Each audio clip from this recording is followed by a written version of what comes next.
My name is Jessica, and I have a story to tell. A story that might shock some of you, and maybe even make others question my decisions. But it is my truth. It's something I've kept hidden for so long, and I finally decided that this was the time to tell the truth. I have to start by saying no, this is not a crazy story of outrageous behavior or explicit scandal. It's about love, loneliness, and how a simple connection went terribly wrong. Let me take you back to the beginning. My husband Richard and I are married. We met when we were just out of college for almost a decade. He was ambitious, charming, the kind of man who could walk into any room and turn everyone's eyes instantly. I fell in love with him, and the first few days of our relationship were something singularly out of a romantic movie. It was just perfect. A few years later, life wasn't so perfect. Richard's work often took him far from home. His job was demanding, and he always traveled for business meetings, conferences, and networking events. His work was important, but his absence got the better of our marriage. We became more and more distant, sometimes without saying a word to each other for days, and when we did, it was mostly just a superficial conversation. You know, the usual "how was your day?" and "what do we eat for dinner?" kind of stuff. But deep down, I was alone.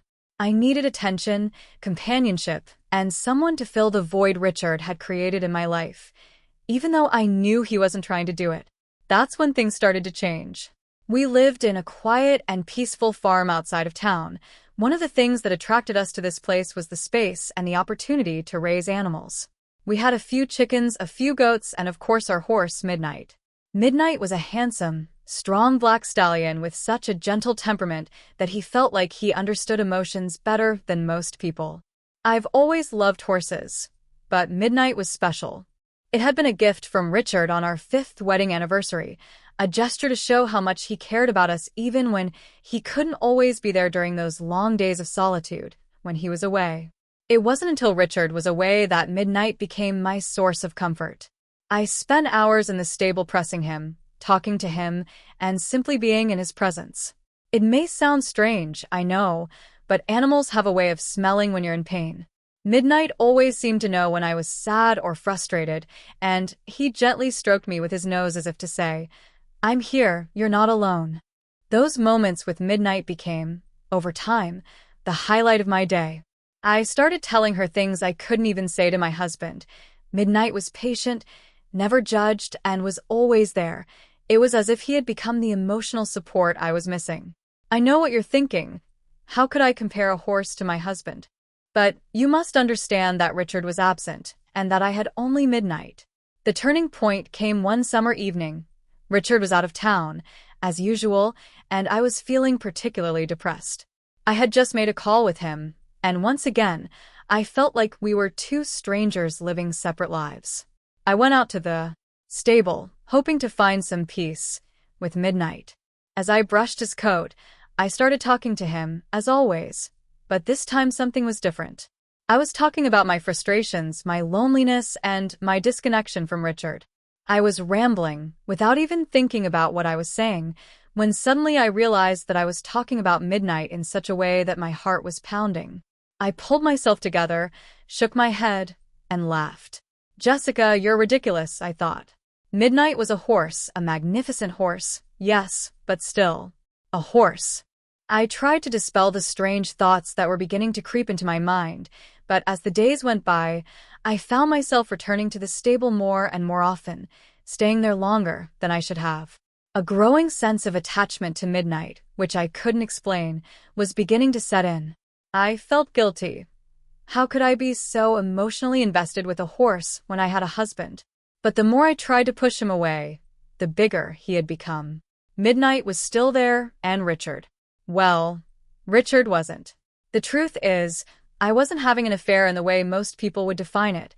There was no physical betrayal, no secret lover, but emotionally, I had crossed a line. I had started to share things with Midnight that I shouldn't have shared with anyone but Richard. Then one night, everything collapsed. Richard came home unannounced from one of his trips. I didn't even hear him come in, and I was in the stable, as usual, with Midnight. I didn't realize how much time I had spent there, how caught I was in this weirdness. When Richard entered the stable, he found me standing next to Midnight, talking to her softly. I hadn't noticed Richard, not until it was too late anyway.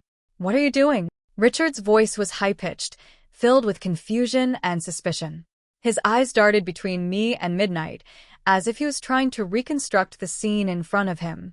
I froze, my heart pounding in my chest. I didn't know what to say, or how to explain this without sounding crazy. Richard stood there, looking at me and waiting for an explanation that I didn't really know how to give. How could I even begin to explain the emotional whirlwind I had been caught in? The silence in the stable seemed to stretch on forever, broken only by the soft growls of Midnight, who was completely unaware of the storm that had just blown. "Jessica, what's going on?" Richard asked again. This time her voice was a mixture of confusion and anger. He took a step closer, his eyes narrowing as if trying to make sense of what he was seeing. Instinctively, I stepped back, my hand on Midnight's side as if that somehow he could protect me from the coming confrontation is not what you think. Richard the first stammered, although I'm not even sure yet what he was thinking. How could he explain what he had seen when I had barely understood it myself? He shook his head, visibly unconvinced. "So tell me, 'cause I'm coming home early, and I'm telling you I find myself here whispering to our horse as he is. I don't even know what I'm supposed to do." I think I took a deep breath, trying to find the words to rationally explain this emotional connection I had formed with Midnight. "Without sounding completely crazy, Richard, you've disappeared a lot lately." I started, and I could already see the frustration rising in his eyes. "I know it's your job, and I know you work hard for us, but I felt alone. And Midnight, he was there for me. He listened to me when I had no one else." He raised his hands in the air in exasperation. "It's a horse, Jessica. You speak as if it were a person." I winced at his words, but I couldn't deny that he was right. "I know," I whispered. "But he was there when you weren't." I started talking to him because I didn't have anyone else. It got out of hand. Richard turned to me, his face incredulous and hurt. "And so what you say, you had an emotional affair with a horse?" The words sounded ridiculous as I said them, but the actual underlying situation wasn't as absurd as it sounded. "I hadn't anticipated this to happen," I said softly, my eyes starting to fill with tears. "I was so lonely, Richard, and I needed someone to talk to. And Midnight was here." He shook his head once more and was clearly fighting his thoughts. "So, what are you telling me? That you love him? That you'd rather be with him than with me?" His voice broke slightly, and I knew that under the anger, he felt betrayed.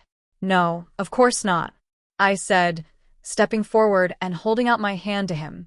"I love you, Richard, but I was alone and I made a mistake. I let my emotions get the better of me, and I turned to Midnight when I should have turned to you." He withdrew his hand, pacing back and forth. "And up and down in this little barn, it's crazy. I don't even know how to go about it. I come home, and this is what I find: my wife confessing to some kind of emotional connection with our horse." I stood there, futility, not knowing how to fix the situation. "Richard, please, it wasn't like that.